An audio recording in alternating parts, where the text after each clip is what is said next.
ನಮಸ್ಕಾರ ನನ್ನ ಪ್ರೀತಿಯ ಕನ್ನಡಿಗರೇ, ನಾನು ನಿಮ್ಮ ಗಂಗಾವತಿ ಪ್ರಾಣೇಶ್. ನನ್ನ ವಿಡಿಯೋಗಳಿಗಾಗಿ ಇನ್ಮೇಲೆ ದಯವಿಟ್ಟು ತಾವೆಲ್ಲ ಸ್ಯಾಂಡಲ್ವುಡ್ ಟಾಕೀಸ್ಗೆ ಸಬ್ಸ್ಕ್ರೈಬ್ ಆಗಿ ಅಂತ ನಿಮ್ಮನ್ನು ಕೇಳ್ಕೊಳ್ತಾ ಇದ್ದೀನಿ. ನಮಸ್ಕಾರ, ವಿಡಿಯೋದಲ್ಲಿ ಸಿಗೋಣ.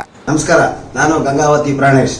ನಿಮಗೆಲ್ಲ ಗೊತ್ತಿದೆ, ನನ್ನ ಸ್ನೇಹಿತ ನರಸಿಂಹ ಜೋಶಿ ನನ್ನ ಜೊತೆ 20 ವರ್ಷಗಳಿಂದ ಕೆಲಸ ಮಾಡ್ತಿದ್ದಾರೆ. ಇವರೀಗ ತಮ್ಮದೇ ಆದಂಥ ಒಂದು ಯೂಟ್ಯೂಬ್ ಚಾನಲ್ ಮಾಡಿದ್ದಾರೆ, ಗಂಗಾವತಿ ನರಸಿಂಹ ಜೋಶಿ ಅಂತ ಚಾನಲ್ ಹೆಸರು. ಅದಕ್ಕೆ ನೀವು ಸಬ್ಸ್ಕ್ರೈಬ್ ಆಗೋದ್ರ ಮೂಲಕ ಇವನ ಬೇರೆ ಬೇರೆ ಊರಿನ ಕಾರ್ಯಕ್ರಮಗಳನ್ನ ದಿನನಿತ್ಯ ನೋಡಿ ಎಂಜಾಯ್ ಮಾಡ್ಬೋದು. ಹಲವಾರು ರಾಜಕಾರಣಿ, ಸಿನಿಮಾ ನಟರ ಧ್ವನಿಗಳನ್ನ ದಿನನಿತ್ಯ ಇವರು ಬಾಯಿಯಿಂದ ಕೇಳಿ ಸಂತೋಷ ಪಡ್ಬೋದು. ಮರಿಬೇಡಿ, ಗಂಗಾವತಿ ನರಸಿಂಹ ಜೋಶಿ ಅಂತಕ್ಕಂಥ ಚಾನಲ್ಗೆ ಯೂಟ್ಯೂಬ್ ಲಿಂಕ್ಗೆ ಬಹುಬೇಗ ಸದಸ್ಯರಾಗಿ. ನಮಸ್ಕಾರ. ನಮಸ್ಕಾರ ಎಲ್ಲ ಅಮೇರಿಕಾ ನಿವಾಸಿಗಳಿಗೆ, ಕನ್ನಡಿಗರಿಗೆ ಗಂಗಾವತಿ ಪ್ರಾಣೇಶ ನಮಸ್ಕಾರಗಳು. ತಾವೆಲ್ಲ ಕಾತರದಿಂದ ಕರೋನಾದಂಥ ಈ ದುರ್ಬರ ಪ್ರಸಂಗದಲ್ಲಿ ನಗಬೇಕು ಅಂತ ಕೂತಿರೋದೇ ಕರೋನಾನ ಓಡಿಸೋದಕ್ಕೆ ಮೊದಲ ಹೆಜ್ಜೆ. ಯಾವ ಮನುಷ್ಯ ನಗ್ತಾನೋ ಅವನ ಶ್ವಾಸಕೋಶಗಳು ಕ್ಲಿಯರ್ ಆಗ್ತವೆ. ಕೆಮ್ಮು ಮತ್ತು ನಗು ಎರಡು ಮಾತ್ರ ಶ್ವಾಸಕೋಶಗಳನ್ನು ಕ್ಲಿಯರ್ ಮಾಡ್ತವೆ. ಯಾರು ತುಂಬ ದಿನ ನಗೋದಿಲ್ವೋ ಅವ್ರ ಶ್ವಾಸಕೋಶಗಳು ಬ್ಲಾಕ್ ಆಗ್ತವೆ. ಹೀಗಾಗಿ ಅಸ್ತಮಾದಂಥ ಕಾಯಿಲೆಗಳು ಬರೋದು ಹೆಚ್ಚಾಗಿ ಅಂಥವ್ರಿಗೆ ಅಂತ ನಾನು ಭಾವಿಸ್ತೀನಿ. ಇನ್ನು ಕೆಲವರು ನಗೋದಕ್ಕೂ ಕೂಡ ಚೌಕಾಸಿ ಮಾಡ್ತಿರ್ತಾರೆ. ನಗಬಾರ್ದು, ನಾವು ನಮ್ಮ ಪ್ರೆಸ್ಟೀಜಿಗೆ ಕಡಿಮೆ, ನಮ್ಮ ಜಾಬಿಗೆ ಕಡಿಮೆ, ನಮ್ಮ ವಯಸ್ಸಿಗೆ ನಗು ಅಲ್ಲ ಅಂತ. ನಗೋದಕ್ಕೆ ಯಾವ ವಯಸ್ಸು ಇಲ್ಲ ಸ್ನೇಹಿತರೆ. ನಗು ಅಬಾಲವೃದ್ಧರಾಗಿ ಅಂತ, ಆಬಾಲವೃದ್ಧರಾದಿಯಾಗಿ ಕೂಡ ನಗಬಹುದು ಅಂತ. ಈ ನಗು ಇದೊಂದು ಸಾಂಕ್ರಾಮಿಕ. ನೋಡಿ, ಅಳೋರನ್ನ ನೋಡಿದರೆ ಹೆಣ್ಮಕ್ಳು ಮಾತ್ರ ಅಳ್ತಾರೆ, ಆದರೆ ನಗೋರನ್ನ ನೋಡಿದರೆ ಎಲ್ಲರೂ ನಗ್ತಾರೆ. ಅಳೋದು ಹೆಣ್ಣುಮಕ್ಕಳ ಒಂದು ಆಸ್ತಿ, ಅಳು ಅವರ ಪರಮ ಅಸ್ತ್ರ, ಬ್ರಹ್ಮಾಸ್ತ್ರ. ಅತ್ರು ಅಂದರೆ ಅವ್ರ ಕೆಲಸ ಈಡೇರಿತು ಅಂತ ಅರ್ಥ. ಆದರೆ ನಕ್ಕರೆ ಅದು ಕೆಲಸ ಆಗೋದಿಲ್ಲ, ಅವನನ್ನು ನಾವು ಪ್ರಶಂಸೆ ಮಾಡಿದ್ದೀವಿ ಅಂತ ಅರ್ಥ. ಹಾಗಾದ್ರೆ ಈ ನಗು ಯಾಕೆ ಬರ್ತದೆ? ಈಗ ನಮ್ಮ ಜೋಶಿ, ಮಹಾಮನಿ ಇಬ್ಬರು ಮಾತಾಡಿದರು ನಿಮ್ಮ ಮುಂದೆ. ಭಾಳ ಅದ್ಭುತವಾದ ರೀತಿಯಲ್ಲಿ ತಾವೆಲ್ಲ ಅದನ್ನು ಗಮನಿಸಿದಿರಿ, ಆಸ್ವಾದಿಸಿದಿರಿ. ನಗು ಬರೋದಕ್ಕೆ ಏನು ಮಾಡಬೇಕು? ಈಗ ಹಳ್ಳಿಗಳಲ್ಲಿರೋ ಜನರನ್ನ ಸುಮ್ಮನೆ ನಗಿಸ್ಬೋದು, ಆದರೆ ಈ ಕರೋನಾ ಪೀರಿಯಡ್ನಲ್ಲಿ ನಾವು ಆನ್ಲೈನ್ ಕಾರ್ಯಕ್ರಮ ಕೊಡ್ತಿದ್ದೀವಿ. ನೀವು ಎಲ್ಲೋ ಕೂತ್ಕೊಂಡು ಈ ಕಾರ್ಯಕ್ರಮ ಕೇಳ್ತಿದ್ದೀರಿ, ನಾವು ಇಲ್ಲೆಲ್ಲೋ ನಿಂತು ಮಾತಾಡ್ತೀವಿ. ನಿಮಗೆ ಹಗಲು, ನಮಗೆ ರಾತ್ರಿ, ನಮಗೆ ರಾತ್ರಿ, ನಿಮಗೆ ಹಗಲು. ಇಂಥ ಒಂದು ದ್ವಂದ್ವ ಸಮಯದಲ್ಲೂ ಕೂಡ ನಮ್ಮನ್ನು ಕೇಳಿ ನಗಬೇಕು ಅಂತ ನಿಮಗಿರ್ತಕ್ಕಂಥ ಈ ಅಭಿಲಾಷೆಗೆ ನಾವು ಋಣಿಗಳು. ಈಗ ನಿಮ್ಮಲ್ಲೆಲ್ಲ ಕರೋನಾ ಹೇಗಿದೆಯೋ ನನಗೆ ಗೊತ್ತಿಲ್ಲ. ಭಾರತದಲ್ಲಂತೂ ಅದರ ಭೀಕರತೆ ಭಯಂಕರವಾಗಿದೆ. ಬೆಂಗಳೂರಿನಲ್ಲೂ ಅದರ ಒಂದು ವ್ಯಾಪಕ, ಬೆಂಗಳೂರಿನಲ್ಲಿ ಯಾವುದೇ ಆಗಲಿ ಬೇಗ ಪ್ರಚಾರ ಆಗ್ತದೆ. ಅದು ಫ್ಯಾಷನ್ ಇರಲಿ, ಸಿನಿಮಾ ಇರಲಿ, ಪಾನಿಪುರಿ ಅಂಗಡಿ ಇರಲಿ, ಪಾನಿಪುರಿ ಅಂಗಡಿಯಿಂದ ಹಿಡಿದು ಕೊರೋನಾವರೆಗೂ ಇಮಿಡಿಯೇಟು ಅದನ್ನು ಮಾರ್ಕೆಟೈಸ್ ಮಾಡಿಬಿಡ್ತಾರೆ. ಇಲ್ಲಿ ಕೊರೋನಾ ಕೂಡ ಹಾಗೆ ಆಯಿತು. ಸಾವಿರಾರು ಜನ ಇವತ್ತು ಕೊರೋನಾಗೆ ಬಲಿಯಾಗಿದ್ದಾರೆ, ಬಲಿ ಆಗ್ತಿದ್ದಾರೆ, ಮತ್ತು ಅದನ್ನು ಮೆಟ್ಟಿ ನಿಂತವರು ಹಾಗೆ ಇದ್ದಾರೆ. ಇವೆರಡನ್ನು, ಮೂರನ್ನು ಅಂಶವನ್ನು ನಾವು ಗಮನಿಸಬೇಕು. ಕೊರೋನಾ ಏನಿದೆ, ಎಲ್ಲಿಂದ ಬಂತು? ನಮಗೆಲ್ಲ ಗೊತ್ತಿರುವಂತೆ ಚೀನಾದಿಂದ ಇದು ನಮಗೆ ಬಂತು. ಅದಕ್ಕೆ ಕೊರೋನಾದ ಬಗ್ಗೆ ಕೂಡ ಭಾಳಷ್ಟು ಜೋಕ್ಗಳು ಬಂದಿದೆ. ಏನು? ಕೊರೋನಾ ಚೀನಾದಿಂದ ಬಂತು. ಭಾರತ ಚೀನಾಕ್ಕೆ ಬುದ್ಧನನ್ನು ಕೊಟ್ಟಿತು. ಭಾರತ ಚೀನಾಕ್ಕೆ ಬುದ್ಧನನ್ನು ಕೊಟ್ಟಿತು, ಆದರೆ ಚೀನಾ ನಮಗೆ ಯುದ್ಧವನ್ನು ಘೋಷಿಸ್ತಾ ಇದೆ. ಹಾಗೆಯೇ ಭಾರತ ಚೀನಾಕ್ಕೆ ಯೋಗವನ್ನು ಕೊಟ್ಟಿತು. ಭಾರತ ಚೀನಾಕ್ಕೆ ಯೋಗವನ್ನು ಕೊಟ್ಟಿತು, ಆದರೆ ಚೀನಾ ನಮಗೆ ಕೊರೋನಾದಂಥ ರೋಗವನ್ನು ಕೊಡ್ತಾ ಇದೆ. ನೋಡಿ ಹೆಂಗೆ ಸಾಹಿತ್ಯವನ್ನು ಹೇಳ್ತಾ ಹೇಳ್ತಾ ನಾವು ಸತ್ಯ ಸಂಗತಿಗಳನ್ನು ಹೇಳ್ಬೋದು ಅಂತ. ಅದರಲ್ಲಿ ಹಾಸ್ಯ ಸಾಹಿತ್ಯಕ್ಕೆ ಏನನ್ನಾದರೂ ಹೇಳುವಂಥ ಒಂದು ತಾಕತ್ತಿದೆ. ನಕ್ಕಾವ ಗೆದ್ದಾವ ಅಂತಂತಿದ್ರು ಬೇಂದ್ರೆಯವರು. ಯಾರು ನಗ್ತಾರೋ ಅವ್ರು ಗೆದ್ದರು ಅಂತ ಅರ್ಥ ಸ್ನೇಹಿತರೆ. ಹೆಣ್ಮಕ್ಳು ಯಾವಾಗಲೂ ಎಲ್ಲ ಸ್ಪರ್ಧೆಗಳಲ್ಲೂ, ವೈವಾಹಿಕ ಜೀವನದಲ್ಲೂ, ವಿದ್ಯಾರ್ಥಿಸಲು ಗೆದಿಯೋದೇ ಅವ್ರು ನಗ್ತಾರೆ ಅನ್ನೋ ಕಾರಣಕ್ಕೆ. ಗಂಡಸು ಯಾವಾಗಲೂ ಸೋಲೋದು ಅವನು ಅಳುಮುಂಜಿ ಮೋರೆಗೆ. ನಾವು ನಗಿಸ್ತೀವಾಗಲಿ, ವೈಯಕ್ತಿಕವಾಗಿ ನಾನು ಭಾಳ ನಗೋಲ್ಲ. ತುಂಬ ಜನ ನನಗೆ ಹೇಳ್ತಾರೆ, ಪ್ರಾಣೇಶ್ವರೇ ನೀವು ನಗಿಸ್ತೀರಿ, ನಗಲ್ವಲ್ರಿ ಅಂತ ಕೇಳ್ತಾರೆ. ನಾವು ಅದೇನೋ ಗಂಡಸಿನ ಇನ್ಬಿಲ್ಟ್, ಅದು ನಗೋದಕ್ಕಾಗೋದಿಲ್ಲ. ಹೀಗಾಗಿ ಗಂಡಸು ನಗೋದಿಲ್ಲ. ಮದುವೆ ಆದಮೇಲಂತೂ ಅಲ್ಪ ಸ್ವಲ್ಪ ನಗ್ತಿದ್ರೆ ಅದು ಕೂಡ ಅವನ ನಗು ಹೋಗಿಬಿಡ್ತದೆ. ಆದರೆ ನೋಡಿ, ಮದುವೆ ಆದ ತಕ್ಷಣ ಹೆಣ್ಣು ಅಳ್ತಿರ್ತಾಳೆ, ಗಂಡು ನಗ್ತಿರ್ತಾನೆ. ಯಾಕೆ ಅಂತ ಎಲ್ಲರೂ ಕೇಳಿದಾಗ ಅವನು ಇವತ್ತೊಂದು ದಿನ ನಗಲಿ, ನಾಳೆಯಿಂದ ಅದು ನನ್ನ ಪಾಳಿ ಅಂತ. ಅವಳು ತವ್ರ ಮನೆಯಿಂದ ಗಂಡನ ಮನೆಗೆ ಹೋಗಿ ಮನೆ ತುಂಬಿಸ್ಕೊಳ್ಳೋವರೆಗೂ ಅವಳು ನಗು, ಅಳು. ಆಮೇಲೆಲ್ಲ ಗಂಡಂದೇ ಅಳು. ಆದರೆ ಎಲ್ಲೋ ಕೆಲವು ದಂಪತಿಗಳು ನಗನಗ್ದು, ಇವತ್ತು ಕಾರ್ಯಕ್ರಮಕ್ಕೆ ಕೂತಿರ್ತಕ್ಕಂಥ ನೀವು ಅನೇಕ ದಂಪತಿಗಳು ಇಬ್ಬರು ನಗ್ತಿದ್ರೆ ಭಾಳ ಸಂತೋಷ. ಒಬ್ಬರೇ ನಗ್ತಿದ್ರೆ ಇದು ನಿಮಗೆ ಅನ್ವಯಿಸುತ್ತೆ ಅಂತ ತಿಳ್ಕೊಳ್ಳಿ ಅಷ್ಟೇ ಸ್ನೇಹಿತರೆ. ಇನ್ನು ಹಾಸ್ಯ, ಕರೋನಾದಲ್ಲಿ ಹಾಸ್ಯ ಏನು ರೀ ಅಂತ ಅದ್ಭುತ. ಉತ್ತರ ಕರ್ನಾಟಕದ ಕಡೆ ಕರೋನಾದ ಮೇಲೆ ಎಷ್ಟು ಹಾಸಿವತ್ತು ವಾಟ್ಸಪ್ಗಳಲ್ಲಿ, ಯೂಟ್ಯೂಬ್ಗಳಲ್ಲಿ ಮತ್ತು ನಮ್ಮ ಫೇಸ್ಬುಕ್ಗಳಲ್ಲಿ ಏನು ಕರೋನಾದ ಬಗ್ಗೆ ತಮಾಷೆ ಮಾಡ್ತಿದ್ದಾರೆ ಅಂದರೆ ಸ್ನೇಹಿತರೆ, ನೀವೆಲ್ಲ ನೋಡಿರ್ತೀರ, ನಿಮಗೆ ಜ್ಞಾಪಿಸ್ತೀನಿ ಅಷ್ಟೇ. ಏನು ನಮ್ಮ ಉತ್ತರ ಕನ್ನಡದಲ್ಲಿ ನನ್ನ ಕಣ್ಣೆದಿಗೆ ನಡೆದಂಥ ಒಂದು ಘಟನೆ. ಹಳ್ಳಿ ಜನ ಈ ರೋಗಕ್ಕೆ ಅನಿಸ್ತಾ ಇಲ್ಲ.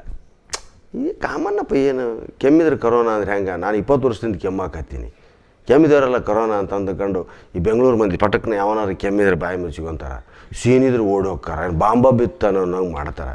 ಮನುಷ್ಯ ಸೀನಬಾರ್ದೇನೋ, ಮನುಷ್ಯ ಕೆಮ್ಮಬಾರ್ದೇನೋ. ನಮ್ಮ ದೇಹಕ್ಕೆ ಒಗ್ಗದೇ ಇರೋದು ಸೀನಿನ ಮೂಲಕ, ಕೆಮ್ಮಿನ ಮೂಲಕ ಬರ್ತದೆ. ಈಗ ಕೆಮ್ಮಿದ್ರೂ ಅಪರಾಧ, ಸೀನಿದ್ರೂ ಅಪರಾಧ. ಇನ್ನೇನು ಜೈಲಿಗೆ ಒಯ್ದು ಹಾಕೋದಿಲ್ಲ, ಅದನ್ನು ಕ್ವಾರಂಟೈನ್ ಅಂತ ಕರೀತಾರೆ. ಕೆಮ್ಮಿದ ಸೀನಿದೆ ಅಂದರೆ ಅವನು ಕ್ವಾರಂಟೈನಿಗೆ ಹಾಕ್ತಾರೆ. ಭಾಳ ಒಂದು 8-10 ಸಲ ಕೆಮ್ಮಿದ, 15-20 ಸಲ ಸೀನಿದೆ ಅಂದ್ರೆ ಪಾಸಿಟಿವ್ ಅಂತ ಹೇಳಕತ್ತ.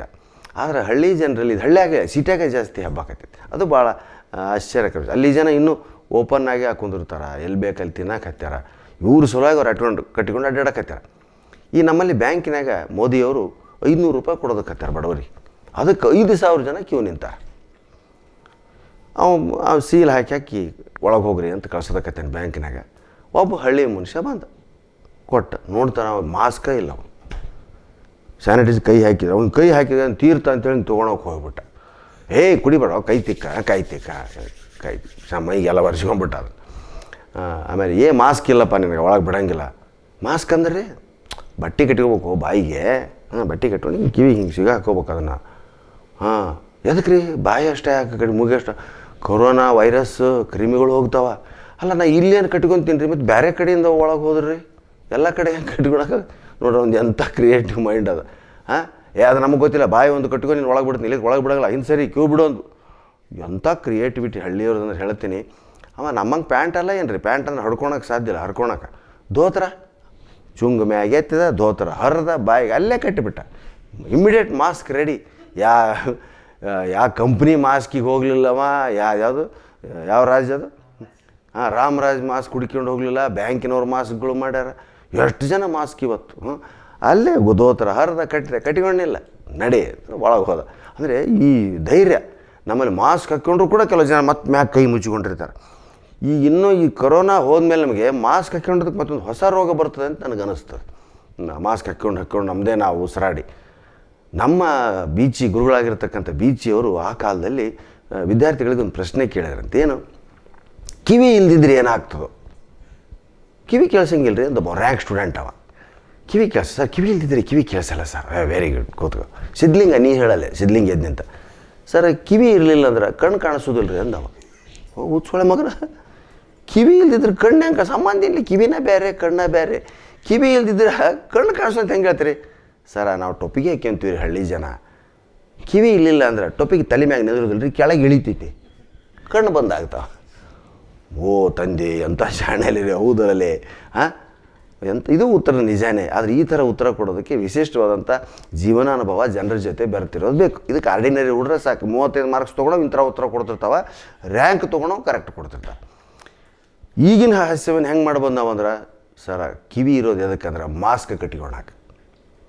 ಅದು ಹೆಂಗೆ ಹೇಳ್ತೀವೋ? ಹೌದು. ಮತ್ತು ಈಗ ನೋಡ್ರಿ, ಕೆಲವ್ರು ಕಿವಿ ಎಷ್ಟು ಚಂದ ಶಂಕುಕರ್ಣ ಅಂತ ಕತೆ, ಶಂಕದ ಆಕಾರ ಕಿವಿ ಇರ್ತಾವಂತ ಹೆಣ್ಮಕ್ಳು. ಅವ್ರ ಕಿವಿ ನೋಡಿದ್ರೆ ಶಂಕ ಕಂಡಂಗೆ ಆಗ್ತದೆ. ಹಿಂಗಾಗಿ ಗಂಡಸರವ್ರ ಕಿವಿಯಾಗಿ ಶಂಕ ಓದ್ತಿರ್ತಾರೆ, ಅದಕ್ಕೆ ಶಂಕುಕರ್ಣ ಅಂತ ಕರೀತಾರೆ ಅವ್ರಿಗೆ.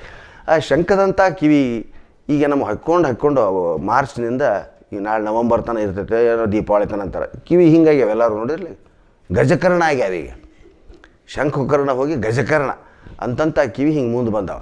ಮೊನ್ನೆ ಒಬ್ಬವಾಗ ಕೇಳಿದ್ರಂತೆ ಯಾರ ಪ್ರಶ್ನೆ, ಎಲ್ಲ ಕಿವಿ ಇಲ್ಲಿಕ್ರಿ ಹೆಂಗೆ ರೀ ಮಾಸ್ಕ್ ಹಾಕ್ಕೊಳ್ಳೋದು? ದೇವರು ಹಿಂಗೆ ಮುಂದೆ ಕರೋನಾ ಬರ್ತೈತೆ, ನೀವು ಮಾಸ್ಕ್ ಹಾಕ್ಕೋಬೇಕು ಅನ್ನೋದಕ್ಕನ ಕಿವಿ ಕೊಟ್ಟ. ಕಿವಿ ಇದ್ದಿಲ್ಲ ಅಂದ್ರೆ, ಕಿವಿ ಇದ್ರೆ ಮಳೆ ಬಡ್ಕೋಬೇಕಾಗಿತ್ತು. ಎರಡು ಈ ಟೈಮ್ನಾಗ ಮಳೆ ಬಡ್ಕೊಂಡು ಅದಕ್ಕೆ ನಾವು ಹಾಕ್ಕೋಬೇಕಾಗಿತ್ತು. ಮಳೆ ಎಲ್ಲಿ ಅಂತ ಬಡ್ಕೊತೀವಿ? ಅಂದರೆ ಜೀವನದ ಪ್ರತಿಯೊಂದು ದುರ್ಬರ ಪರೀಕ್ಷೆಗಳನ್ನು, ದುರ್ಬರ ಪ್ರಸಂಗಗಳನ್ನು ಯಾವನು ಲೈಟಾಗಿ ತೊಗೋತಾನೋ ಅವನು ಬದುಕ್ತಾನೆ. ಅದಕ್ಕೆ ನಕ್ಕಾವ ಗೆದ್ದಾವ. ಹೀಗಾಗಿ ಹಳ್ಳಿಗರಿಗೆ ಈ ಕಾಯಿಲೆ ಅಲ್ಲ, ಸಿಟಿಯವರಿಗೆ ಜಾಸ್ತಿ. ನೋಡಿ ತಿನ್ನೋದಕ್ಕೆ ಹತ್ತಾರ, ನೋಡಿ ಮಾತಾಡೋದಕ್ಕೆ ಹತ್ತಾರ. ಮೊದಲೇ ಬೆಂಗಳೂರು ಜನ ಒಬ್ಬರನ್ನೊಬ್ಬರು ಮಾತಾಡ್ಸಂಗಿಲ್ಲ. ಅಂಥದ್ರಾಗ ಕೊರೋನಾದಾಗಂತೂ ಗೆದ್ದು ಹೋದ್ರು. ಈ ಹಳ್ಳ್ಯಾಗಂತೂ ಹಬ್ಬ. ಈ ನೋಡಿ, ಈ ವರ್ಷ ಶ್ರಾವಣ ಮಾಸ ಬಂದಾಗ ಹೋಯಿತು. ಮೊನ್ನೆ ಯುಗಾದಿ ಅಷ್ಟಕ್ಕಷ್ಟೇ, ರಾಮನವಮಿ ಅಷ್ಟಕ್ಕಷ್ಟೇ, ಹೋಳಿ ಹುಣ್ಣಿಮೆ ಸಹಿತ ಈ ಸರಿ ಯಾರೂ ಹೊಯ್ಕೊಳ್ಳಿಲ್ಲ ರೀ. ಯಾಕಂದ್ರೆ ಮುಂದೆ 6 ತಿಂಗಳು ಹೊಯ್ಕೊಳ್ಳೋದೈತೆ ಅಂಥೇಳಿ ಅವರು ಹೋಳಿ ಹುಣ್ಣಿಮೆ ಯಾರೂ ಹೊಯ್ಕೊಳ್ಳಿಲ್ಲ. ಎಲ್ಲವನ್ನ ಜನ ಹಾರ್ಟ್ಲಿ ತೊಗೊಂಡ್ರು. ಆದರೂ ಕೆಲವರು ಧೈರ್ಯ ಮಾಡಿ ಭಜನೆ ಮಾಡಿದರು, ತೇರು ಎಳೆದ್ರು, ಬ್ಯಾಡ್ ಅಂದರು. ತೇರು ಎಳೆದ್ರಿಂದ ನಿಮ್ಮ 40-50 ಮಂದಿ ಪಾಸಿಟಿವ್ ಬಂತು, 100 ಮಂದಿ ಕ್ವಾರಂಟೈನ್ ಆದರು. ಈಗ ಎಷ್ಟು ಮಂದಿ ಪಾಸಿಟಿವ್ ಆಗ್ಯಾರ ಅಂದ್ರೆ, ಈಗ ಪಾಸಿಟಿವ್ ಆದವ್ರನ್ನ ಚಿಕಿತ್ಸೆಗೆ ಸೇರಿಸೋದೇ ಇಲ್ಲ ರೀ. ಕ್ವಾರಂಟೈನ್ ಆದವ್ರನ್ನ ಎಲ್ಲರೂ ಸೇಫ್ ಜಾಗ ಕರ್ಕೊಂಡು ಹೋಗ್ಬೇಕಾಗ್ಯದ. ಸ್ವಲ್ಪ ಸ್ಟಾರ್ಟಿಂಗ್ನಾಗ ಇರೋರನ್ನ, ಪಾಸಿಟಿವ್ ಆದವ್ರನ್ನ ಜಾಸ್ತಿ ಇರೋದ್ರಿಂದ ಅವ್ರನ್ನ ಅಲ್ಲೇ ಬಿಟ್ಟು ಆರಾಮಿರೋರನ್ನ ಕ್ವಾರಂಟೈನ್ದಾಗ ಹಾಕ್ಬೇಕಾಗೈತಿ. ನಿಮ್ಮ ಅಮೇರಿಕಾದಾಗ ಹೆಂಗಾಯಿತು ನಾನು ಹೇಳಾರೆ, ಅಲ್ಲೂ ಹಿಂಗೆ ಇದ್ದರೆ ಮತ್ತು ಅನುಭವಿಸಲೇಬೇಕು. ಜ್ಯೋತಿಷಿಗಳೆಲ್ಲ ಕೇಳ್ತಿದ್ದಾರೆ, ಎಲ್ಲ ಹೇಳ್ತಿದ್ದಾರೆ. ಜ್ಯೋತಿಷಿಗಳು ಆಯಿತು ಇನ್ನೇನು ಹೋಗ್ತದೆ, ಇನ್ನೇನು ಹೊಸ 21 ಬಂದರೆ ಎಲ್ಲ ಹೋಗ್ತದೆ ಅಂತಾರೆ, ಕೆಲವರು ದೀಪಾವಳಿ ಬಂದರೆ ಎಲ್ಲ ಹೋಗ್ತಂತಾರೆ. ಎನಿಹೌ ಇದು ಹೋಗೋದನ್ನು ನಾವು ಕಾಯ್ತೀವಿ. ಬಹುಶಃ 2020 ಒಂದು ಭೀಕರ ವರ್ಷ ಇನ್ನು ನಮ್ಮ ಜೀವನದಲ್ಲಿ ಬರೋದು ಬೇಡ ಅಂತ ಎಲ್ಲರೂ ಭಾವಿಸ್ತಾ ಇದ್ದೀವಿ. ಇದು 2020 ಬೇಗ ಮುಗೀತದೆ ಅಂತ ಹೇಳಿದ್ರು. 2020 ಕ್ರಿಕೆಟ್ ಮ್ಯಾಚ್ ಆಗಿ ಒಂದೇ ದಿನದಲ್ಲಿ ಮುಗೀತದೋ ಇದು ಬೇಗ ಮುಗೀತದೆ ಅಂದಿದ್ರು. ಆದರೆ ಇದು ದೀರ್ಘ ಆಗ್ತಾಯಿದೆ. ಇವತ್ತು ಅಮೇರಿಕಕ್ಕೆ ಬರ್ತಿದ್ದೆ ನಾನು ನಿಮ್ಮ ಜೊತೆ ಮಾತಾಡೋದಕ್ಕೆ, ಆದರೆ ಇಲ್ಲೆಲ್ಲೋ ನಿಂತು ಮಾತಾಡಿ ನೀವು ಕೇಳ್ತಾ ಇದ್ದೀರಿ. ಅದಕ್ಕೆ ಇಂಥ ರೋಗಗಳು ಇದು 100 ವರ್ಷಕ್ಕೊಂದು ಸಾರಿ ಬರ್ತದೆ ಅಂತ ಎಲ್ಲರೂ ಹೇಳ್ತಾರೆ. 100 ವರ್ಷಕ್ಕೊಂದು ಸಾರಿ ಅಂದರೆ 1920ರಲ್ಲಿ ಬಂದಿತ್ತು, ಮತ್ತು ಈಗ 2020, ಇನ್ನು ಆದಮೇಲೆ 2000 ಮತ್ತು 2040ಕ್ಕೆ ಬಂತು. 2040ಕ್ಕೆ ಮತ್ತು 20 ವರ್ಷ 100 ವರ್ಷ ಸರಿ ಆಯಿತು ಅಂದ್ರೆ ಅಲ್ಲ. ಅವಾಗ 2120ಕ್ಕೆ ಮತ್ತೆ ಇಂಥದ್ದೇ ಒಂದು ಭೀಕರ ರೋಗ ಬಂದು ಜನರನ್ನ ಎತ್ಕೊಂಡು ಹೋಗ್ತದೆ ಅಂತ ಹೇಳ್ತಾರೆ. ಇನ್ನು 100 ವರ್ಷ ಅಂದ್ರೆ ಬಿಡು, ನಾವು ಇನ್ನು 5-10 ವರ್ಷ ಇರ್ತೀವೋ ಇಲ್ಲವೋ ಗೊತ್ತಿಲ್ಲ. 100 ವರ್ಷದ ಯೋಚನೆ ಮಾಡೋದು ಆ ಟೈಮಲ್ಲಿ ಆ ಜನ ಯೋಚನೆ ಮಾಡಲಿ ಅದನ್ನು. ಆದರೆ ಇರುವಷ್ಟು ಕಾಲ ಮನುಷ್ಯ ನಗಿಸ್ಬೇಕು, ನಗನಗ್ತಾ ಇರಬೇಕು ಅನ್ನೋದು ಬಹುಶಃ ಭಗವಂತನ ಲೀಲೆ. ಆದರೆ ಈ ವರ್ಷ ನೀವೆಲ್ಲ ಇಷ್ಟು ಕಷ್ಟದಲ್ಲೂ ನಗುವಂಥ ಕಾರ್ಯಕ್ರಮನ ಏರ್ಪಡಿಸಿದಿರಿ. ದೂರದ ಊರುಗಳಲ್ಲಿ ಕುಳಿತುಕೊಂಡು ನೀವೆಲ್ಲ ಕಾರ್ಯಕ್ರಮ ಕೇಳ್ತಿರೋದಕ್ಕೆ ನಿಮಗೆ ನಾವು ಧನ್ಯವಾದಗಳನ್ನ ಹೇರಿಸ್ತಿದ್ದೀವಿ.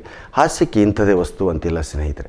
ಹಾಸ್ಯ ಒಂದು ಹೆಸರಿನಿಂದ ಆಗ್ಬೋದು, ಒಂದು ಮಾತಿನಿಂದ ಆಗ್ಬೋದು. ಹೀಗಾಗಿ ಹಾಸ್ಯ ಮಾತಾಡೋದನ್ನು ಕಲಿಬೇಕು. ನನಗೆ ಇಲ್ಲಿ ಅನೇಕ ಸ್ನೇಹಿತರು ಭೇಟಿಯಾದಾಗ ಹೇಳ್ತಿದ್ರು, ಸರ್ ನಿಮ್ದು ಆ ಜೋಕ್ ಚೆನ್ನಾಗಿದೆ, ಈ ಜೋಕ್ ಚೆನ್ನಾಗಿದೆ. ಮಾತಲ್ಲಿ ಈ ನೀವು ಅಮೇರಿಕಾದಲ್ಲಿ ನಮಗೆ ನಿಮ್ಮ ಹೆಸರುಗಳೇ ಅನ್ನೋದಕ್ಕೆ ಬರೋಲ್ಲ. ಆಮೇಲೆ ನಾನು ಲಿಸ್ಟ್ ಹಿಡ್ಕೊಂಡು ಓದಿ ಹೇಳ್ತೀನಿ ನೀವು ಯಾರ್ಯಾರು ಯಾವ ಊರವ್ರು ಸೇರಿರಿ ಅಂಥೇಳಿ. ಆದರೆ ನಮ್ಮ ದೇಶದಾಗೂ ಅಂಥ ಊರುಗಳು ಭಾಳ ವಿಚಿತ್ರ ಊರವ. ಹುಡುಗಿ ಅಂತ ಒಂದು ಊರು ಐತಿ. ಎಲ್ಲಿಗೆ ಹೊಂಟೆಪ್ಪ? ಹುಡುಗಿಗೆ ಹೊಂಟೆ. ಹುಡುಗಿ ನೋಡೋಕೆ ಹೊಂಟೆ, ಲಗ್ನ ಮಾಡ್ಕೊಳೋಕೆ ಹೊಂಟೆ. ಹುಡುಗಿ ಅನ್ನೋದು ಒಂದು ಊರು. ಹುಬ್ಬಳ್ಳಿ ಹತ್ತಿರ ಎಲ್ಲೋ ಹುಡುಗಿ ಅಂತ ಒಂದು ಊರು ಅದ. ಆ ಹುಡುಗಿ ಅಂತಕ್ಕಂಥ ಊರಿನ ವೈಶಿಷ್ಟ್ಯ ಏನು ಅಂದ್ರೆ ಹುಡುಗಿ ಅದಷ್ಟೇ. ಯಾಕೆ ಬಂತೋ ಗೊತ್ತಿಲ್ಲ, ಹುಡುಗಿ ಅಂತಾರೆ. ಅದು ಹೆಸರಿರೋದು ತಪ್ಪಲ್ಲ. ಈ ಟೆಂಪೋ ಟ್ರ್ಯಾಕ್ಸ್ನವರು ಅಲ್ಲಿಂದ ಹುಡುಗಿಗೆ ಹೊಡಿತಿರ್ತಾರಲ್ರಿ, ಅವರು ಆ ಟ್ರ್ಯಾಕ್ಸ್ ಮುಂದೆ ಕೂತ್ಕೊಂಡು ಪ್ಯಾಸೆಂಜರ್ನ ಕರಿತಿರ್ತಾರೆ. ಏನಂತ? 5 ರೂಪಾಯಿಗೊಂದು ಹುಡುಗಿ, 5 ರೂಪಾಯಿಗೊಂದು ಹುಡುಗಿ, 5 ರೂಪಾಯಿಗೊಂದು ಹುಡುಗಿ ಅಂತಾರೆ. ಇವು ಸಿಟಿಯವರು 5 ರೂಪಾಯಿಗೊಂದು ಹುಡುಗಿ ಸಿಗ್ತಾಳ? ನಾವು 20 ವರ್ಷದಿಂದ ಹುಡುಕ್ತಾ ಇದ್ದೀರಿ, ಒಂದು ಹುಡುಗಿ ಸಿಕ್ಕಿಲ್ಲ ನಮಗೆ ಮದುವೆಗೆ. 5 ರೂಪಾಯಿಗೊಂದು ಹುಡುಗಿ ಎಲ್ಲಿ ಅಂತ ಬಂದರು. ಹತ್ತಿರ ಜೀಪ್ನಾಗ ಹತ್ತಿರ 5 ರೂಪಾಯಿ ಹುಡುಗಿ ಸಿಗ್ತಾಳೆ. ಊರ್ರಿ ಅದು. ಆ ಭಾಗದ ಜನರ ಹುಡುಗಿ ಅನ್ನೋದು ಊರು ಎತ್ಕೋತಾರೆ. 5 ರೂಪಾಯಿಗೊಂದು ಹುಡುಗಿ, 5 ರೂಪಾಯಿಗೊಂದು ಹುಡುಗಿ ಅಂತ ಗಾಬರಿಯಾಗಿ ಕೇಳ್ತಾರೆ. ಹೌದಾ? ಈ ಊರಿನ ವೈಶಿಷ್ಟ್ಯಗಳಿದು. ಇನ್ನು ಇಲ್ಕಲ್ ಹತ್ರ ನೀವು ಬಂದಿರಿ ಅಂದರೆ ಇಲ್ಕಲ್, ತುಂಬ, ಕರಡಿ 3 ಊರುಗಳು ಆರ್ಡರ್ನಲ್ಲಿದೆ. ಇಲ್ಕಲ್, ತುಂಬ, ಕರಡಿ. ಬೇರೆ ಬೇರೆ ಊರು ಅಲ್ಲಿರೋರಿಗೆ ಗೊತ್ತು, ಈ ಬೆಂಗಳೂರವ್ರಿಗೆ ಗೊತ್ತಿಲ್ಲ. ಬೆಂಗಳೂರಿನವ್ರು ಇಲ್ಕಲ್ ಮೇಲೆ ಹೋಗ್ತಿರ್ಬೇಕಾದ್ರೆ ಇಲ್ಕಲಲ್ಲಿ ಮುಂದಿನ ಬಸ್ ಚೇಂಜ್ ಮಾಡ್ಕೊಂಡು ಯಾರಾದ್ರಿದ್ದಂತ ಕೆಲವ್ರು ಇಳಿದ್ರು. ಅಲ್ಲಿ ಒಬ್ಬ ಕೂಗಾಕ ಹಚ್ಬಿಟ್ಟಿದೆ, ಇಲ್ಕಲ್ ತುಂಬ ಕರಡಿ, ಇಲ್ಕಲ್ ತುಂಬ ಕರಡಿ, ಇಲ್ಕಲ್ ತುಂಬ ಕರಡಿ. ಬೆಂಗಳೂರವ್ರು ಎದಿ ಹೊಡೆದ್ಬಿಟ್ರು. ಇಲ್ಕಲ್ ತುಂಬ ಕರಡಿ ಇದೆ ಅಂತ ಕಂಡ್ರೆ ಬೇಡ ನಡ್ರಿ, ಮತ್ತೆ ಇದೆ ಬಸ್ಸಿಗೆ ಹೋಗ್ಬಿಡೋಣ. ಇಲ್ಕಲ್, ತುಂಬ, ಕರಡಿ ಅನ್ನೋದು ಒಂದು 3 ಬೇರೆ ಊರುಗಳು ಅನ್ನುವಂಥ ಕಲ್ಪನೆ ಇಲ್ಲದಕ್ಕೆ ಆ ಜನ ಗಾಬರಿಯಾಗಿ ಮತ್ತೆ ಇಂಥ ಹಾಸ್ಯ ಪ್ರಸಂಗ. ನಮಗೆ ನಿಮ್ಮ ಮೆಲ್ವಾಕಿ ಏನೇನೋ ಊರುಗಳ ಹೆಸರು ನಿಮ್ಮದೆಲ್ಲ ಇದೆಯಲ್ಲ. ನಾವು ಅಮೇರಿಕಕ್ಕೆ ನಾನು 2008ರಲ್ಲಿ ಬಂದಿದ್ದೆ. 1.5 ತಿಂಗಳಿದ್ದು ಅಲ್ಲಿನ ಅನೇಕ ಕನ್ನಡ ಸಂಘಗಳು ನಮ್ಮನ್ನು ಗೌರವಿಸಿ ಕಾರ್ಯಕ್ರಮಗಳನ್ನ ಕೇಳಿದರು. ಅಲ್ಲಿ ಜನ ಕಮ್ಮಿ, 150 ಜನ ಬಂದರೆ ವೆರಿ ಗುಡ್ ಕ್ರೌಡ್ ಅಂತಾರೆ. ನಮ್ಮಲ್ಲಿ 150 ಜನ ನಾವು ಕಟ್ಟಿ ಮ್ಯಾಕೆ ಕೂತು ಎಲೆಡಿ ಕೇಳ್ಕೊಳ್ಳೋ ಮುಂದೆ ನಿಂತಿರ್ತಾರೆ ಸುತ್ತ. ಅಲ್ಲಿ 150 ಜನ ಬಂದರೆ ಗ್ರೇಟ್ ಸರ್ ಪ್ರಾಣೇಶ್ ಬಂದಿದ್ದಾರೆ ಅಂತ 150 ಜನ, ಇಲ್ಲಾಂದರೆ 10-20 ಜನನೇ ಮುಗಿಸ್ಬಿಡ್ತೀವಿ ನಾವು. ನಮ್ಮ ಮನೆಗೆ ಹಬ್ಬ ಮಾಡೋದಕ್ಕೆ 50 ಜನ ಸೇರ್ತಾರೆ. ಹೋಳಿ ಹುಣ್ಣಿವಂತೂ 1000 ಜನ ಸೇರಿ ನಡು ರೋಡ್ನೇ ತೊಯ್ಕೊತಾರೆ. ಹೊಯ್ಕೊಳ್ಳೋದನ್ನು ಕೂಡ ಹಬ್ಬವಾಗಿ ಆಚರಿಸೋದ್ರೆ ಉತ್ತರ ಕರ್ನಾಟಕದ ವೈಶಿಷ್ಟ್ಯ. ಹೊಯ್ಕೊಳ್ಳೋದನ್ನು ಭಾಳ ಜನ ಈಗಿನವ್ರು ಇಲ್ಲವೇ ಇಲ್ಲರಿ. ಈಗ ಬಾಯಿ ಬಡ್ಕೊಳ್ಳೋದೇ ಗೊತ್ತಿಲ್ಲ. ಬಾಯಿ ಬಡ್ಕೊ ಅಂದ್ರೆ ಗೊತ್ತಾಗ್ತದೆ ಬೆಂಗಳೂರು ಜನರಿಗೆ. ಎಲ್ಲ ಕನ್ನಡದ ಮನಸ್ಸುಗಳಿಗೆ ಮಹಾಮನಿ ನಮಸ್ಕಾರ. ಇದುವರೆಗೆ ನನ್ನ ಬಗ್ಗೆ ನನ್ನ ಆತ್ಮೀಯ ಸ್ನೇಹಿತ ನರಸಿಂಹ ಜೋಶಿ ಅವರು ಭಾಳ ಚೆನ್ನಾಗಿ ಪರಿಚಯ ಮಾಡಿಕೊಟ್ರು. ಒಂದು ವಿಷಯ ಹೇಳೋಕ್ಕೆ ಇಷ್ಟಪಡ್ತೀನಿ ನಾನು. ಏನಪ್ಪ ಅಂತಂದರೆ, ಕಲಾವಿದರಲ್ಲಿ ಅತ್ಯಂತ ಹ್ಯಾಂಡ್ಸಮ್ ಕಲಾವಿದ ಬಂಧುಗಳೇ. ನೀವೆಲ್ಲ ಆಶ್ಚರ್ಯ ಆಗ್ಬೋದು, ಯಾಕೆ ಹಿಂಗೆ ಹೇಳಕತ್ತೀರಿ ಅಂತಂದು. ನೀವೆಲ್ಲ ಬೆಂಗಳೂರು ಮೈಸೂರು ಜನ ಜಾಸ್ತಿ ಇರ್ತೀರಿ, ನಮ್ಮ ಉತ್ತರ ಕರ್ನಾಟಕ ಜನ ಕೂಡ ಜಾಸ್ತಿ ನೋಡ್ತಾ ಇದ್ದೀರಿ ಅಂತ ನಾನು ಭಾವಿಸ್ತೀನಿ. ಉತ್ತರ ಕರ್ನಾಟಕ ಕಡೆ 44ರಿಂದ 46 ಡಿಗ್ರಿ ಬಿಸಿಲು ಕಾಮನ್ ಆಗಿರ್ತದೆ. ಬೆಂಗಳೂರು ಮೈಸೂರು ಭಾಗದ ಈ ಕಡೆ ಜನಕ್ಕೆ, ಮಂಗಳೂರು ಭಾಗದ ಜನಕ್ಕೆ, ಈ ಭಾಗದ ಜನಕ್ಕೆ ಏನಾಗ್ತದೆ ಅಂತಂದರೆ ಬಿಸಿಲು ಭಾಳ ಕಡಿಮೆ. ಈ ಕಡೆ ನಮ್ಮ ಕಡೆ 44ರಿಂದ 46 ಡಿಗ್ರಿ ಬಿಸಿಲು ಕಾಮನ್ ಆಗಿರ್ತದೆ. ನಿಮ್ಮ ಕಡೆ ಎಲ್ಲ 3 ಕಾಲ, ಚಳಿಗಾಲ, ಮಳೆಗಾಲ ಮತ್ತು ಬೇಸಿಗೆಗಾಲ. ನಮ್ಮ ಕಡೆ ಕೂಡ ಇದೇ ಥರ ಕಾಲಗಳಿದೆ. ಒಂದು ಬೇಸಿಗೆಗಾಲ, ಮತ್ತೊಂದು ಅತಿ ಬೇಸಿಗೆಗಾಲ, ಇನ್ನೊಂದು ಭಯಂಕರ ಬೇಸಿಗೆಗಾಲ. ಅಂಥ ಬಿಸಿಲಾಗಿ ಇಷ್ಟು ಬೆಳ್ಳಗಿದ್ದವಂದ್ರೆ ನಾನೊಬ್ಬನೇ ಆ ಕಡೆ. ಅದಕ್ಕೆ ಈ ಮಾತು ಹೇಳಿದೆ ನಾನು. ಅತ್ಯಂತ ಹ್ಯಾಂಡ್ಸಮ್ ಕಲಾವಿದ ಅಂತ ಹೇಳಿದೆ ಬಂದವರು. ಯಾಕೆ ಹೇಳಿದೆ ಅಂತಂದ್ರೆ ಬೆಂಗಳೂರು ಮೈಸೂರು ಭಾಗದ ಜನ ನೋಡಲಿಕ್ಕೆ ಭಾಳ ಸುಂದರವಾಗಿರ್ತಾರೆ, ಬೆಳ್ಳಗೆ ಜಾಸ್ತಿ ಇರ್ತಾರೆ, ನೋಡ್ಲಿಕ್ಕೆ ಮೈದಾ ಇಟ್ಟುಕೊಂಡಂಗೆ ಆಗ್ತಾರೆ ಅವ್ರು. ನಮ್ಮ ಉತ್ತರ ಕರ್ನಾಟಕದಲ್ಲಿ ಇವೆಲ್ಲ ಇಲ್ಲ ಬಂಧುಗಳು. ಈ ಬೆಂಗಳೂರು ಮೈಸೂರು ಭಾಗದ ಜನಕ್ಕೆ ಕೇಳಿದೆ, ಏನು ರೀ ನಿಮ್ಮ ಕಡೆ ಮಕ್ಕಳು ಜಾಸ್ತಿ ಬೆಳ್ಳಗಿರ್ತಾರಲ್ಲ, ಏನು ಇದಕ್ಕೆ ರೀಸನ್ ಅಂತ ಕೇಳಿದೆ. ಅದಕ್ಕೆ ಅಲ್ಲಿ ಒಬ್ಬರು ನನ್ನ ಹಿತೈಷಿಗಳು ಒಂದು ಮಾತು ಹೇಳಿದರು, ನೋಡ್ರಿ ಮಾಮನರೆ, ನಮ್ಮ ಕಡೆ ತಾಯಂದರು ಪ್ರೆಗ್ನೆಂಟ್ ಇದ್ದಂಥ ಸಂದರ್ಭದಲ್ಲಿ ಸುಂದರವಾದಂಥ ಮಗುನ ಫೋಟೋ ಬೆಡ್ರೂಮ್ ಗಾಡಿಗೆ ಹಚ್ಚಿಬಿಡ್ತಾರೆ. ಇನ್ನೊಂದು ವಿಶೇಷ ಏನಂತಂದ್ರೆ ಪ್ರೆಗ್ನೆಂಟ್ ಇದ್ದಂಥ ಸಂದರ್ಭದಲ್ಲಿ ಗೋಡಂಬಿ, ಬಾದಾಮಿ ಇವೆಲ್ಲ ತಿಂತಾರೆ, ಜಾಸ್ತಿ ಮಕ್ಕಳು ಬೆಳ್ಳಗೆ ಕೊಡ್ತಾವೆ. ಇನ್ನೊಂದು ಏನಪ್ಪ ಅಂತಂದ್ರೆ ಹಾಲಿನಲ್ಲಿ ಕೇಸರಿ ಹಾಕ್ಕೊಂಡು ಕುಡ್ತಾರೆ, ಹಿಂಗಾಗಿ ಮಕ್ಕಳು ಬೆಳ್ಳಗೆ ಕೊಡ್ತಾವೆ ಅಂತ ಹೇಳಿದರು. ಅದ್ರ ಜೊತೆಗೆ ಏನದ, ಸುಂದರವಾದಂಥ ಮಗುನ ಫೋಟೋ ಬೆಡ್ರೂಮ್ ಗಾಡಿಗೆ ಹಚ್ಚಿಬಿಡ್ತಾರೆ. ದಿವಸ ಅದನ್ನು ನೋಡ್ಕೊತ ಎದ್ದೇಳ್ತಾರೆ, ಅದನ್ನು ನೋಡ್ಕೊತ ಮಕ್ಕಳು, ಪ್ರೆಗ್ನೆಂಟ್ ಅಂತ ಹೆಣ್ಮಗಳು ಅದನ್ನು ನೋಡ್ಕೊತ ಎದ್ದೇಳ್ತಾಳೆ, ಅದನ್ನು ನೋಡ್ಕೊತ ಮಕ್ಕೊತಾಳೆ. ಹಿಂಗಾಗಿ ಹೆಚ್ಚು ಕಡಿಮೆ ಮಕ್ಕಳು ಹಂಗೆ ಹುಡ್ತಾವೆ. ನಮ್ಮ ಉತ್ತರ ಕರ್ನಾಟಕದಲ್ಲಿ ಇವೆಲ್ಲ ಪದ್ಧತಿ ಇಲ್ಲ ಬಂಧುಗಳೇ. ನಮ್ಮ ತಾಯಿ ಅಂದ್ರೆ ಮುಂಜಾನೆ ಎದ್ದ ತಕ್ಷಣ ಎಮ್ಮೆ, ಕ್ವಾಣ, ಆಕಳ, ನಾಯಿ, ಹಂದಿ ಇವೆಲ್ಲ ನೋಡಿಬಿಡ್ತಾರೆ. ಹಿಂಗಾಗಿ ಹೆಚ್ಚು ಕಡಿಮೆ ಕಲಾವಿದರೆಲ್ಲ ನರಸಿಂಹ ಜೋಶಿ ಹಂಗೆ, ಗಂಗಾವತಿ ಪ್ರಾಣೇಶ್ವರ ಹಂಗೆ, ಇಂದುಮತಿ ಸಾಲಿಮಠ ಹಂಗೆ ಹುಟ್ಟುಬಿಡ್ತಾರೆ. ನೋಡ್ರಿ ಜೋಶಿ ಯಾವುದು ಕಡಿಮೆ ಅದ ನೋಡ್ರಿ, ಬೆಂಗಳೂರಿನ ಗೂಳಿ ಕಣ್ಣಾಗ ಆಗ್ತಾನೆ. ಪ್ರಾಣೇಶ್ವರ ಕಪ್ಪು ಅದಾರ ಮತ್ತು ಹೈಟ್ ಅದಾರ, ನೋಡ್ಲಿಕ್ಕೆ ಎತ್ತು ಕಣ್ಣಾಗ ಆಗ್ತಾರೆ. ಇನ್ನು ಇಂದುಮತಿ ಸಾಲಿಮಠ ಹತ್ರ ಸಾಕ್ಷಾತ್ ಯಮನೋಹಾನ ಕಣ್ಣಂಗೆ ಆಗ್ತಾಳೆ. ಇವರೆಲ್ಲ ನೋಡೋಕೆ ಕೂತ್ರೆ ನಾನಾ ಜೂನಿಯರ್ ಅನಿಲ್ ಕಪೂರ್ ಕಣ್ಣಂಗೆ ಆಗ್ತೀನಿ.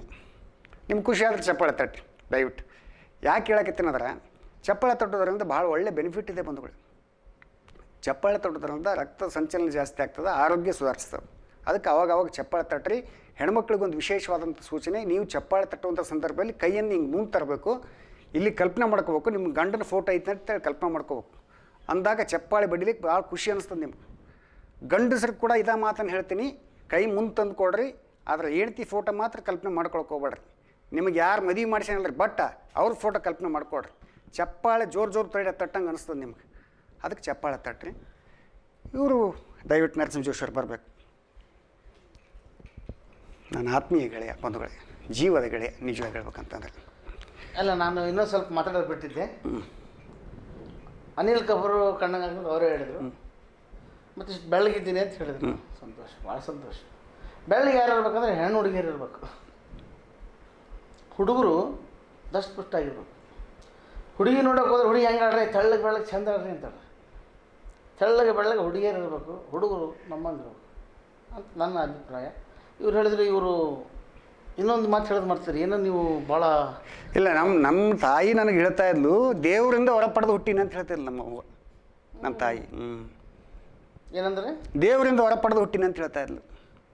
ನಮ್ಮಪ್ಪ ನಮ್ಮಮ್ಮ ನೆಟ್ನಾಗ ಡೌನ್ಲೋಡ್ ಮಾಡ್ಕೊಂಡಿಲ್ಲ.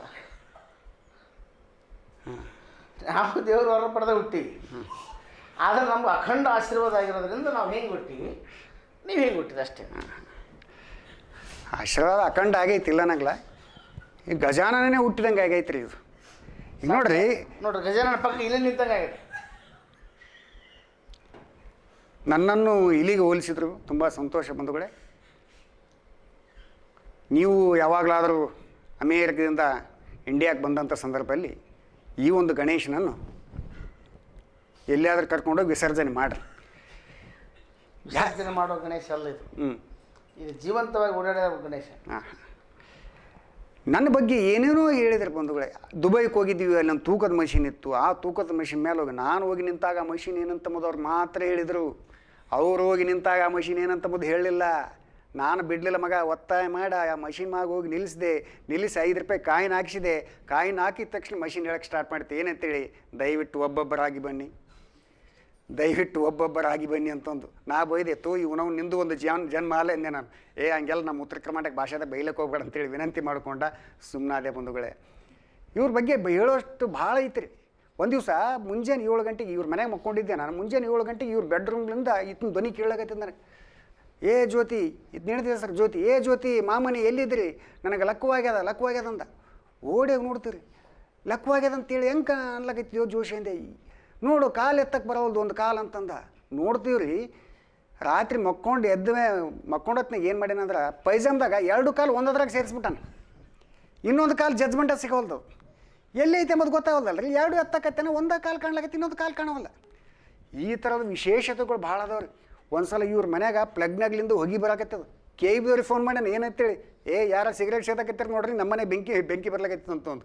ಇಂಥ ವ್ಯಕ್ತಿತ್ವ, ಭಾಳ ಒಳ್ಳೆ ಮನುಷ್ಯ ನಿಜವಾಗಿ ಹೇಳ್ಬೇಕಂತಂದ್ರೆ. ಇವ್ರ ಬಗ್ಗೆ ಇವರು ನನ್ನ ಬಗ್ಗೆ ಎಷ್ಟ ಬೈದು ಮಾತಾಡಲಿ, ಹೊಗಳಿ ಮಾತಾಡಲಿ, ಉಗುಳಿ ಮಾತಾಡಲಿ, ನರಸಿಂಹ ಜೋಶಿ ಮನಸ್ಸಿನಿಂದ ಭಾಳ ಅಂದ್ರೆ ಭಾಳ ಒಳ್ಳೆ ವ್ಯಕ್ತಿ, ನೀಚ ಮನುಷ್ಯ ಅಂತ ನಾ ಹೇಳೋದಿಲ್ಲ. ಒಳ್ಳೆ ಮನುಷ್ಯ, ಒಳ್ಳೇದಾಗಲಿ. ಇವ್ರು ನನ್ನ ಬಟ್ಟೆ ಬಗ್ಗೆ, ನನ್ನ ಬಣ್ಣದ ಬಗ್ಗೆ ಯಾಕೆ ಹೇಳ್ಬೇಕ್ರಿ? ನಾ ಏನಾದರೂ ಇವ್ರ ಬಗ್ಗೆ ಮಾತಾಡಿದ್ನ? ಏನು ಮಾತಾಡಿದಿಲ್ಲ. ಇವರು ಯಾರ್ದೋ ನೈಟಿ ಕಟ್ ಮಾಡ್ಕೊಂಡು ಹಾಕೊಂಬಂದಾರ. ನಾ ಒಬ್ಬರ ಮುಂದೆ ಏನಾನು ಅಂದಿನಿ ನಡ್ರಿ ನಿಮ್ಮ ಮುಂದೆ? ಏನೂ ಅಂದಿಲ್ಲ ನಾನು ಒಳ್ಳೆ ಮನುಷ್ಯ ಬಂಧುಗಳೇ. ಇವ್ರ ಬಗ್ಗೆ ಭಾಳಷ್ಟು ಹೇಳೋದವ್ರು. ಒಂದು ನಿಮಿಷ ತಾಕು. ಇವ್ರ ಬಗ್ಗೆ ಭಾಳಷ್ಟು ಐತಿ. ಏನಪ್ಪ ಅಂತಂದ್ರೆ ಇವ್ರು ಹೇಳ್ತಾರೆ ನನ್ನ ಬಗ್ಗೆ ಭಾಳಷ್ಟು ವಿಷಯಗಳು ಹೇಳಿದರು. ಇವ್ರ ಬಗ್ಗೆ ಇನ್ನೊಂದು ವಿಷಯ ಹೇಳ್ತೀನಿ. ಒಂದು 2 ವರ್ಷದಿಂದ ಇವ್ರ ಹೆಂಡತಿ ಪ್ರೆಗ್ನೆಂಟ್ ಆಗಿದ್ರು. ವೈಯಕ್ತಿಕ ವಿಚಾರ ವೇದಿಕೆ ಮೇಲೆ ಬೇಡ. ವೈಯಕ್ತಿಕ ಅನ್ಲಿಕ್ಕೆ ಏನಿಲ್ಲ. ಅಮೇರಿಕದ ಕನ್ನಡಿಗರು ನಮ್ಮ ಕುಟುಂಬದವ್ರು, ನಮ್ಮ ಅಣ್ಣ ತಮ್ಮಂದಿರು ಮಾಡ್ಲಕತ್ತಾರ, ಅಕ್ಕ ತಂಗಿಯರು ಮಾಡ್ಲಕತ್ತಾರ. ಆ ಒಂದು ವಿಚಾರಕ್ಕೆ ಹೇಳಕತ್ತೀನಿ ನಾನು. ನಿಮ್ಮ ಅಣ್ಣ ತಮ್ಮರು, ನಿಮ್ಮ ಅಕ್ಕ ತಂಗಿಯರ ಮುಂದೆ ನಿಮ್ಮ ಮರ್ಯಾದೆ ತಗೋರಿ, ನಮ್ಮ ಮರ್ಯಾದೆ ತೆಗಿಬೇಡ್ರಿ. ನಮ್ಮದು ನಾವು ತಗೊಂಡ್ರೆ ಮಜಾ ಬರಂಗಿಲ್ಲಕ್ಕೆ ನಿಂದು ತೆಗಿಲಕತ್ತೀನಿ ಅಷ್ಟ. ಇವರ ಹೆಂಡತಿ ಪ್ರೆಗ್ನೆಂಟ್ ಆದಂಥ ಸಂದರ್ಭದಲ್ಲಿ ಇವರ ಹೆಂಡತಿ ತವ್ರ ಮನೆಯವರು ನಮ್ಮ ಉತ್ತರ ಕರ್ನಾಟಕದಲ್ಲಿ ಸೀಮಂತ ಕಾರ್ಯಕ್ರಮ ಮಾಡ್ಲಿಕ್ಕಂತೇಳಿ ಹೆಂಡತಿ ತವ್ರ ಮನೆಯವ್ರು ಬರ್ತಾಯಿದ್ರು. ಇವರು ಗಂಡ ಹೆಂಡತಿ ಹೊರಗಡೆ ನಿಂತಿದ್ರು, ಬೀಗರಿಗೆ ವೆಲ್ಕಮ್ ಮಾಡ್ಕೋಬೇಕಂತಂದು. ಹೆಂಡತಿ ತವ್ರ ಮನೆಯವ್ರು ಬರ್ತಾ ಇದ್ದಾರೆ, ಇವ್ರು ಗಂಡ ಹೆಂಡತಿ ನಿಂತಿದ್ದಾರೆ. ಇವ್ರು ಮೊದಲ ಬ್ರಾಹ್ಮಣರು, ಲುಂಗಿ ಅಷ್ಟ ಉಟ್ಕೊಂಡು ಬರೀ ಮೇಲೆ ನಿಂತ್ಕೊಂಡು ಪುಣ್ಯಾತ್ಮ. ಹೆಂಡತಿ ತವ್ರ ಮನೆಯವ್ರು ಮನೆ ಸಮೀಪ ಬಂದ ತಕ್ಷಣ ಅವ್ರಿಗೆ ಕನ್ಫ್ಯೂಸ್ ಆಯ್ತು. ಏನು ಕನ್ಫ್ಯೂಸ್ ಆಯ್ತು ಅಂದ್ರೆ, ಈತನ ಹೊಟ್ಟಿ ಮತ್ತು ಇವರ ಹೆಂಡತಿ ಹೊಟ್ಟಿ ನೋಡಿ ಯಾರಿಗೆ ಸೀಮಂತ ಮಾಡ್ಬೇಕಂಬುದೇ ಅವ್ರು ತಿಳಿಲಿಲ್ಲ. ಈಗ ಹೇಳ್ರಿ, ನಾಳೆ ನಾನು ದಪ್ಪ ಅದೇ, ನನ್ನ ಹೆಂಡತಿ ಗರ್ಭಿಣಿ ಆಗಿರ್ಲು, ನನ್ನ ಹೆಂಡತಿ ತವ್ರ ಮನೆಯವ್ರು ಬಂದು ನನಗೂ ಸೀಮಂತ ಮಾಡಬಾರ್ದು ಅನ್ನೋ ಲೆಕ್ಕಕ್ಕೆ ನಾನು ಹಿಂಗಿದ್ದೀನಿ. ಬಂಧುಗಳೇ, ನಾನೇನು ದಪ್ಪ ಆಗೋದೇನು ದೊಡ್ಡ ಆಗೋದಲ್ಲ ಬಂಧುಗಳೇ. 1 ತಿಂಗಳಲ್ಲಿ ಆಗಿ ತೋರಿಸ್ತೀನಿ. ನಮಸ್ಕಾರ ನನ್ನ ಪ್ರೀತಿಯ ಕನ್ನಡಿಗರೇ, ನಾನು ನಿಮ್ಮ ಗಂಗಾವತಿ ಪ್ರಾಣೇಶ್. ನನ್ನ ವಿಡಿಯೋಗಳಿಗಾಗಿ ಇನ್ಮೇಲೆ ದಯವಿಟ್ಟು ತಾವೆಲ್ಲ ಸ್ಯಾಂಡಲ್ವುಡ್ ಟಾಕೀಸ್ಗೆ ಸಬ್ಸ್ಕ್ರೈಬ್ ಆಗಿ ಅಂತ ನಿಮ್ಮನ್ನು ಕೇಳ್ಕೊಳ್ತಾ ಇದ್ದೀನಿ. ನಮಸ್ಕಾರ. ವಿಡಿಯೋದಲ್ಲಿ ಸಿಗೋಣ.